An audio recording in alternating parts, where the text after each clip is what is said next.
Hi, Joe. How are you? Greetings from San Diego. Great of you to find some time to talk to us, which is really appreciated. Obviously, you've had a fairly big week. You've put out a fairly chunky press release this week. I think it's fair to say. You updated us on shows for the next 2 years. Talk me through the announcement and what the thinking was behind it. The announcement might actually be filed under the worst kept secret in human history because it's been trial ballooned out for a number of months now with some of our members, our board, trying to get feedback on that. And, I think the best way I can describe this to help, your members and everyone kind of think about the thought process, how did we arrive here, is to put it in an arc. And the arc begins in January of 2020 after a pretty good show. We had pretty good industry gathering. It seemed like it was very optimistic for the year ahead. So here we are in January 2020, and then COVID hits. And it resulted in the cancellation of the 21 show, no show at all. It resulted in having to move the 22 show because of first Delta and then Omicron. I think we made the right decision, even though in hindsight, we didn't know it at the time, that we couldn't have done a show in January of 22, moved us to June. Experimental, first one out of the gate, as a global show for the MI industry. We're 3 months away now. We're going to see how it goes. But that was the result, how we had to handle 22. We needed a bridge. We felt we needed to be back in January. We needed a bridge to get there. Going from June to January it was too steep of a bridge for many companies and still the fear of, is there one more run of COVID out there, right? Is there one more run of this thing? So between those two reasons, not too steep of a bridge and the fear of one more go at this, we moved 23 to spring. Now that doesn't guarantee anything, as we know, but it was the best. And in moving the show in Anaheim is also very tricky. Finding the space and the 2 weeks that we need in total results in moving dozens of groups sometimes that all take up space in the center and the hotels. So we moved to April in 23, and then finally our hero, Frodo, gets back to January in 24. So the arc of this is January of 20, and the hero's journey is June of 22, April of 23, and we're back in January of 24. It's a 4-year journey. The list of things we don't know is still way longer than the things we do know. So that's the best thinking as we sit here on March 4th. So we went out to this week and made sure that everyone knew that news so they could plan for it. Whether, and it doesn't work for everyone. And we know that it doesn't work for us, quite frankly. I mean, it's just crazy to move all this around. This is Titanic type ship moving, but we felt taking the largest consensus of the industry, that was the right way to go. Bridge us back to 24. So that's, I feel as an organization and all of us who are involved in trade groups for the industry, one of the most important roles we have is to be as stable as possible, as predictable as possible, and reliable as possible, so that others, our members, can do all the crazy entrepreneurial things they need to do. And so letting everybody know what we were going to do and when we were going to do it felt really, it was really important to us as an organization to be that, stable, reliable, and predictable so that people can plan for it. So we put it out this week. I've gotten some feedback, again, around the world, people's fiscal year is different. Product cycle is different. How product comes to market now is different. And it's going to change. It will likely look different as we go out of the pandemic and see what the world looks like. But, since 1901, this industry's been coming together at a NAMM Show, and we're going to keep doing it in whatever way it looks. We have to be open to how the change happens. And I think whichever way you did it, at some point you were going to put 2 shows into somebody's financial year. Yeah. That was, other than having a gap greater than a year. Yeah. So whether it's, depending on your financial year, it might be that this year's show and next year's show in the same financial year. I mean, in the UK, probably far more chance that next year's and the year after will be in the same financial year. But you were always going to do that. There was no way around it, was there really? Yeah, for many, it's going to be that next year after. So that gives everyone at least more time to plan, to, whatever from an accounting standpoint, hopefully make it work for their company, size one show differently than another size or hold and make some allocations in one year for the next year. But hopefully giving everybody 18 months to that's the bridge part. The bridge was too steep. I wanted to level that out bridge a little more so that to get back to January. Now this whole thing has been just absolutely, I mean, you can't find a more distorted market for any economy right now than what the pandemic has created for our little industry.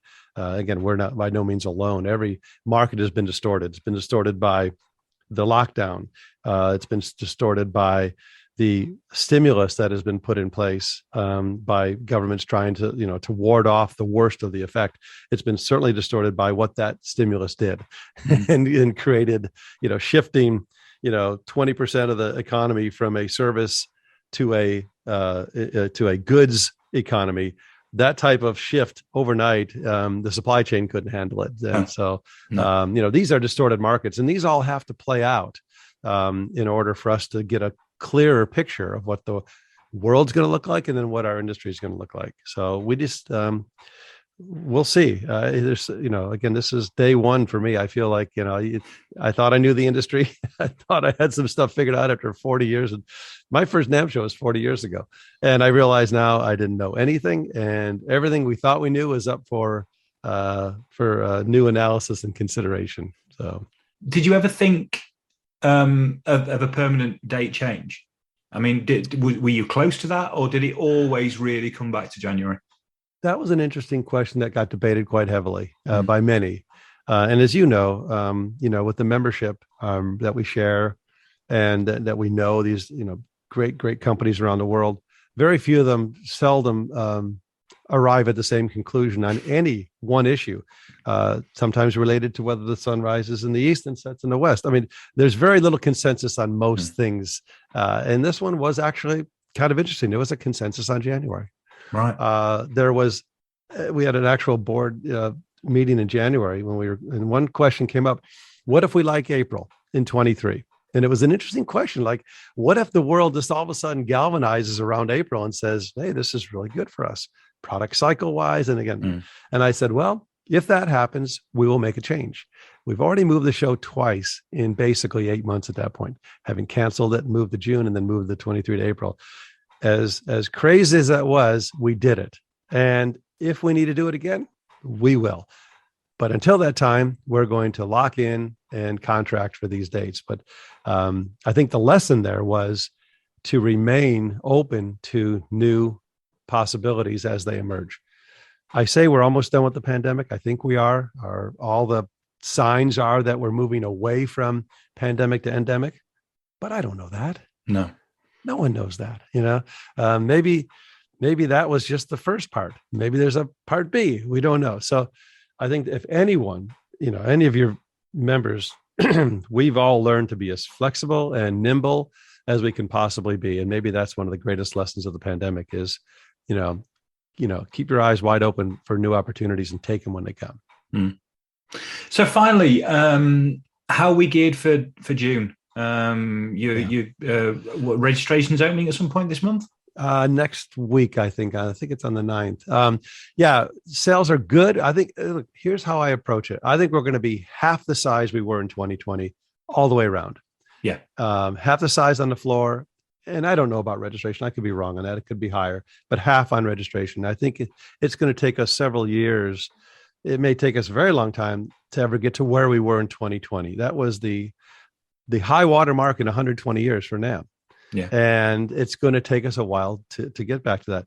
And I say that only because I don't know what it's going to look like. I think we're going to be more efficient with exhibits right now. I think people are way more aware of, hey, I don't know if I need that much space to get my job done. What I really want to do in June is see people. I want to meet. I want to connect. One of the biggest selling exhibits we have for the June show is a turnkey exhibit that we've created. That's basically you come in and get a key and you walk in, and as your little, it's they're going to be clustered around the actual show floor. But what people really wanted was their own clubhouse, the exhibitors. They wanted a place to, some obviously clearly going to have years of, pent up product introduction that maybe they launched it online, but they would really want to make a splash with it. But there are others who are saying, I just need to see everybody. I haven't seen my distributors.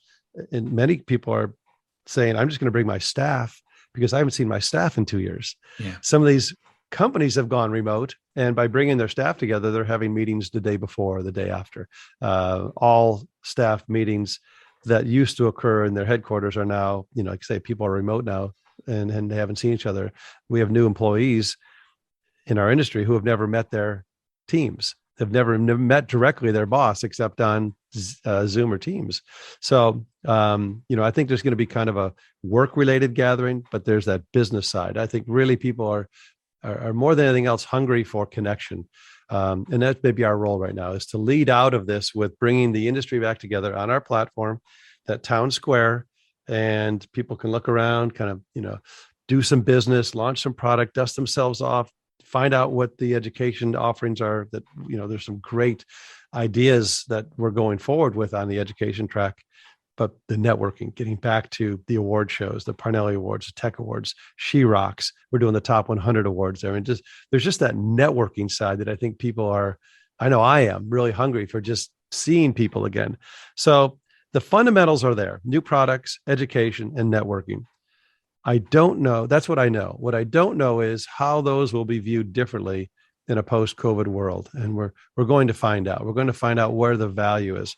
I have one big question in my mind: what has changed forever, and what is going to snap back to human nature? That's the number one question in my mind, and probably a lot of people's. What has changed forever as far as product coming to market, how people play, how people teach, how people perform and record and share music, versus what is going to snap back to the way it always was. I see concerts full again.